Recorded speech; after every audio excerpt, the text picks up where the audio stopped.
आहे का कधी कधी प्रश्न पडतो, का बरं तो बाईसांनी दिलेल्या पायपुसण्यावरती काय गरज आहे? चैतन्यपर असणारा सर्वश्रेष्ठ तो भगवंत आधिपत्य आहे त्याचं, हो, या चराचर विश्वावरती ज्याची सत्ता आहे तो देव बाईसांनी दिलेल्या पायपुसण्यावरती का बसला असेल?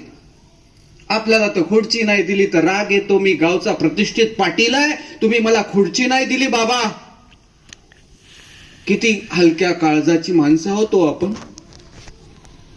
एवढा अगाध अनंत असणाऱ्या देवाला पायपुसण्यावरती बसताना काही वाटलं नाही. बसला तो कशासाठी? बाईसांचा अधिकार आला होता आणि त्यासाठी देव पाय पुसण्यावरती नाही, उकंड्यावरती सुद्धा झोपलेला आहे. उकंड्यावरती बघा, तुम्ही कधी लीळा चरित्रात गेलात ना, ह्या लीळा तुम्हाला पाहायला मिळतील.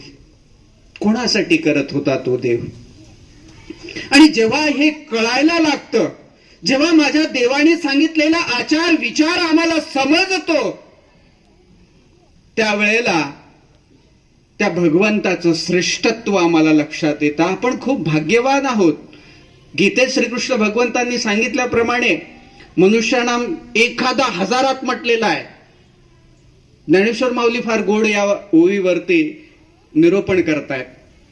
असतेची या महापुरी रिगता ती कोटीवरी, परी प्राप्तीची या पहिलं तरी विपाईला निघे. एखादाच म्हटले, हजारात एखादा नाही, लाखो करोडो लोकांमध्ये एखादा भक्ती मार्गावरती चालतो ना.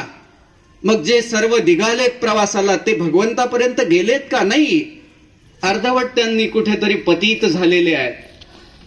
मग त्यातला एखादा, हजारातला एखादा धर्म आचरण करतो, त्यातलाही असे हजार लोक मिळाल्यानंतर त्यातलाही एखादाच त्या भगवंतापर्यंत जाऊन पोचतो.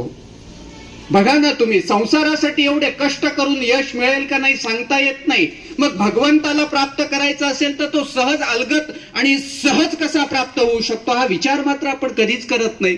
त्यासाठी कष्ट करावे लागतील, सहन करावं लागेल. आणि म्हणून मी एक साधं सोपं एक असं उदाहरण आपल्या समोर ठेवणार आहे, ज्या माध्यमातून एका सूत्राने सुद्धा माणसाच्या जीवनामध्ये आमूलाग्र बदल होऊ शकतो हे आपल्या लक्षात येईल. परशुरामबास यांच्या शिष्य असणारा सोमनबास, देमनबास यांची कथा आपण ऐकलेली असेल. मायबाप हो, असेच उन्हाळ्याचे दिवस होते. आता आंब्याई फुलून आली होती. रसाचे आंबे आज आपल्याला पैसा देऊन सुद्धा चांगले खायला मिळत नाही, ती गोष्ट वेगळी, ती शोकांतिका. पण एक काळ होता की गावातला कुणाचाही आंबा असो असं वाटायचं तो माझाच आहे. हो, कोणीच अडवत नव्हतं. कधी जा, दगड मारा, आंबा खा. कुणी म्हणत नव्हतं माझ्या आंब्याला दगड का मारलास. आज परिस्थिती अशी आहे की 4 म्हशी दारामध्ये उभ्या असतात, बाबाला चहा घ्यायला बोलवल्या जातं आणि चहा मात्र बशीत काळा येतो. आपलंच आहे पण आपल्याला पैशामुळं खाता येईन.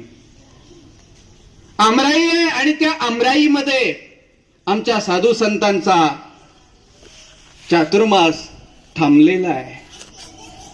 सुंदर असं वातावरण, जिकडे तिकडे ऊन सुद्धा तापलेलं असताना त्या आमराईमध्ये, त्या झाडांच्या सावलीमध्ये परमेश्वराचं तत्वज्ञान सांगितलं जात होतं. आणि त्या तत्वज्ञानामध्ये जो आनंद येत होता ना, त्या आनंदाने ते वातावरण सर्व प्रफुल्लित आणि आनंदी झालं होतं. मात्र ज्या आमराईमध्ये हा मार्ग मेळावा थांबला होता,